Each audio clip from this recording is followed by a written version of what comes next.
अभिवादन स्वीकार कीजिए ब्रजेश मिश्रा का और आप देखना शुरू कर चुके हैं द डिबेट। बहनों भाइयों, आज बहुजन समाज पार्टी की सुप्रीमो और उत्तर प्रदेश की 4 बार मुख्यमंत्री रही मायावती की प्रेस कॉन्फ्रेंस थी। उम्मीद ये की जा रही थी कि वो कुछ सामान्य बोलेंगे, लेकिन आज उन्होंने कुछ इमोशनल टाइप की अपील, कुछ भावुक अपील अपनी कम्युनिटी से कर डाली। उन्होंने कहा, हमने आपके लिए इतना कुछ किया, उसके बावजूद आप सबके वोट बढ़ जा रहे हैं, ये बहुत चिंता की बात है। मायावती ने एक तरह से अपनी कम्युनिटी यानी दलित कम्युनिटी से अपील की कि वो घर वापसी टाइप करे। ये शब्द का तो नहीं इस्तेमाल किया, लेकिन उनकी मंशा यही थी। दरअसल वो संविधान और आरक्षण को लेकर बीजेपी, कांग्रेस और समाजवादी पार्टी को उन्होंने घेरा। क्या मायावती उत्तर प्रदेश की राजनीति में अब भी प्रासंगिक हैं? उनकी इस अपील का उनकी कम्युनिटी पर फर्क पड़ेगा या नहीं पड़ेगा? क्या बीएसपी का पुनर्जागरण हो रहा है, या उनकी जो सामाजिक न्याय की यात्रा है वो आगे बढ़ेगी, या फिर बीएसपी अब अवसान की ओर है? आज चर्चा का मुख्य केंद्र बिंदु यही है। बहनों भाइयों, आज लंबे वक्त के बाद जब बहुजन समाज पार्टी की सुप्रीमो मायावती ने एक प्रेस कॉन्फ्रेंस की, तो उन्होंने कुछ बड़ी भावुक अपील अपनी कम्युनिटी से की। मायावती ने दलित कम्युनिटी से कहा कि आपके हितों की रक्षा और आपके लिए जितना कुछ किया है वो बहुजन समाज पार्टी ने किया, लेकिन उसके बावजूद आप सबके वोट बिखरे हुए हैं, बटे हुए हैं। थोड़े लोभ और लालच में या दूसरी वजहों से वोट बट रहे हैं, जिसका खामियाजा भी पार्टी भुगत रही है और आप भी भुगत रहे हैं, ऐसा मायावती ने अपनी कम्युनिटी से कहा। उनकी इस बात में कितनी सच्चाई है और उनकी इस बात का पॉलिटिकल इंपैक्ट क्या है, सोशल इंपैक्ट क्या है? बहनों भाइयों, आप देख रहे होंगे कि 2012 के बाद से बहुजन समाज पार्टी लगातार पतन की राह पर है। बहुजन समाज पार्टी के वोट कम हो रहे हैं, उनकी लोकसभा की सीटें कम हुई, राज्यसभा की सीटें कम हुई, विधानसभा की सीटें कम हुई, विधान परिषद कम हुई। उनके हाथ से कमोबेश उत्तर प्रदेश की राजनीति निकल गई। ऐसा क्या हुआ कि 2012 से लेकर पिछले इस 12 सालों में एक पार्टी जो हुकूमत में थी, जो सत्ता में थी, जो अपने दम पर बहुमत में आई थी, उस पार्टी के पास आज कहने भर को मात्र 1 एमएलए है। ऐसा क्या हो गया? आज मायावती ने उस दर्द का इजहार किया कि कम्युनिटी ने एक बड़े पैमाने पर साथ छोड़ा है, जो किन्हीं वजहों से दूसरी पार्टियों में चली गई। कि इस इमोशनल स्पीच का क्या कोई प्रभाव पड़ेगा? इसके बारे में आज हम अध्ययन करेंगे, चर्चा भी करेंगे, बात भी करेंगे, वजहों पर भी बात आएगी। क्या मायावती बीएसपी का पुनर्जागरण कर सकती हैं? बीएसपी जिस सामाजिक न्याय की यात्रा को लेकर कांशीराम ने यह आंदोलन शुरू किया था, क्या वो अपनी राह खो चुका है, भटक चुका है? और आज राजनीतिक बियाबान में भटक रही बीएसपी इस हालत में क्यों पहुंची? अब उसके सामने और विकल्प क्या है? क्या मायावती फिर से बीएसपी की खेवनहार बनेंगी, या जिनको उन्होंने नया नेतृत्व अभी दिया है वो कुछ इस पार्टी के भीतर करिश्मा कर पाएंगे? बहनों भाइयों, उत्तर प्रदेश का जो दलित समाज है वो निर्णायक स्थिति में है, पॉलिटिकली बहुत एम्पावर्ड है और उसको ताकत में होने का, सरकार में होने का पूरा एहसास है। उसे मालूम है कि सत्ता होने का मतलब क्या होता है। दूसरे राज्यों के दलित समाज को हो सकता है कि उतना आइडिया ना हो। यहां का दलित समाज उत्तर प्रदेश का जागृत है, एम्पावर्ड है, इनलाइटेंड है। उसे मालूम है कि जब उसके पास पावर होती है, उसकी सरकार होती है, तो उसके मायने क्या होते हैं। उसको सत्ता का मजा मिल चुका है, लेकिन अब सत्ता उनके पास नहीं है। अब वो सत्ता में एक छोटे पार्टनर है। मायावती क्या कमबैक चाहती हैं, और क्या वो दलितों में इस इमोशनल स्पीच के साथ कोई कार्ड खेल रही हैं? बीएसपी अब कोई उपचुनाव भी नहीं लड़ेगी, उन्होंने ऐलान भी किया है। तो अब बीएसपी के सामने यूपी में लक्ष्य 2027 और उसके बाद 29 का है।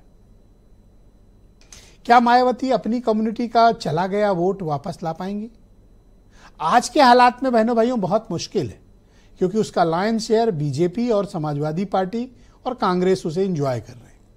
मायावती से बहुत बड़ा वोट बैंक छीनने में ये पार्टी कामयाब रही, तभी 28% वोट शेयर वाली मायावती आज 9% पे, 19% वोट उनके गायब हुए 12 सालों में। इस 19% में बीएस समाजवादी पार्टी, बीजेपी, कांग्रेस, इन सबको भरपूर मिला है। और अब उनकी पार्टी के लिए एक नया पॉलिटिकल चैलेंज चंद्रशेखर हैं, जो खुद अपनी पार्टी से मेंबर ऑफ पार्लियामेंट हैं नगीना सीट से, वो भी उपचुनाव लड़ रहे हैं। लेकिन उनके पास बीएसपी जैसा ना तो संगठन है, ना उतनी पॉलिटिकल लॉयलिस्ट है, और ना मायावती जैसा फैन बेस है, ना वो उतना जनाधार है। लेकिन फिर भी आकाश आनंद के लिए तो बड़ी चुनौती है ही। मायावती के सामने भले चंद्रशेखर ना टिके, लेकिन आकाश आनंद से काफी आगे हैं। तो अब तक क्या समाजवादी पार्टी, बीजेपी, कांग्रेस इन्हें चिंता करनी चाहिए, या फिर अब जब चुनाव होंगे तो ये जो 9% का ब्लॉक बचा हुआ है मायावती के पास, ये भी और बिखरेगा या फिर इसमें वृद्धि होगी? मायावती जिस तरह की चिंताएं जताती हैं वो वैध राजनीतिक चिंताएं हैं या सिर्फ बयानबाजी है? आरक्षण को लेकर जो आज उन्होंने चिंता जताई है, क्या वो उनकी बयानबाजी है या एक्शन में तब्दील होगी? मायावती किसी के साथ अब कोई अलायंस नहीं कर रही हैं, अकेले की चुनाव लड़ने की रणनीति अपना रही हैं, वो भी तब जब गठबंधन की राजनीति का दौर हो, चाहे एनडीए हो या फिर इंडिया। तो अकेले मायावती कोई करिश्मा कर पाएंगी? इन सारे मुद्दों को हम समग्रता के साथ आज समेटेंगे और इस डिबेट में आगे बढ़ाएंगे। आप कुछ स्टेटमेंट सुने, फिर आज की डिबेट। विरोधी पार्टियों की गारंटी व लुभावने वायदों आदि के बहकावे में आकर पुनः ऐसी सरकारों को सत्ता में ले आते हैं जिनकी शुरू से ही कथनी व करने में काफी अंतर रहा है। जो दूसरी पार्टियां हैं, हमारी जैसी पार्टी को खास तौर से खत्म करने में लगी हैं, फिर ये पार्टियां कामयाब नहीं होंगी। बीएसपी का समय फिर से आएगा। महापुरुष किसी एक पार्टी, किसी एक जाति के नहीं होते। महापुरुष सभी के होते हैं, सारे देशवासियों के होते हैं। सबको उनका आदर सम्मान करना चाहिए और उनके द्वारा जो योगदान है समाज के लिए, राष्ट्र के लिए, उसको ध्यान में रखते हुए उनका सम्मान करना चाहिए। ये मतलब कोई पासी वासी के बीच लड़ाई नहीं है, ये लड़ाई है संविधान बचाने के, ये लड़ाई है बाबा साहब भीमराव अम्बेडकर के, ये लड़ाई है पीडीए की। तो उसमें पासी वासी नहीं, और सर्व समाज समाजवादी पार्टी के साथ है और वही मजबूती है, वही वोट डालेगी। बीएसपी का समय फिर आएगा। आपके पहले मैंने कभी किसी प्रेस कॉन्फ्रेंस में मायावती की ऐसी स्पीच या ऐसी बातें नहीं सुनी थी। वो कड़क मिजाज, सख्त मिजाज, कड़े लहजे में बात करने वाली नेता रही हैं। उन्होंने स्वीकार कर लिया कि बीएसपी का समय नहीं है, अभी समय आएगा, उनका फिर से आएगा। उन्होंने कहा राहुल गांधी और प्रियंका, ये दोनों भाई बहन नीले शर्ट पहनकर, नीले कपड़े पहनकर नौटंकी कर रहे हैं और इंडिया अलायंस का कोई भविष्य नहीं है। मायावती ने साफ कहा और कहा दलितों से कि चेत जाओ वरना जिंदगी भर गुलाम बनकर रहना पड़ेगा। ये सब इंपॉर्टेंट ऑब्जर्वेशन है और ये पब्लिक डिस्कोर्स में इसकी चर्चा होनी चाहिए, इस पर डिबेट होनी चाहिए। इसलिए मैंने आज ये परिचर्चा आमंत्रित की है।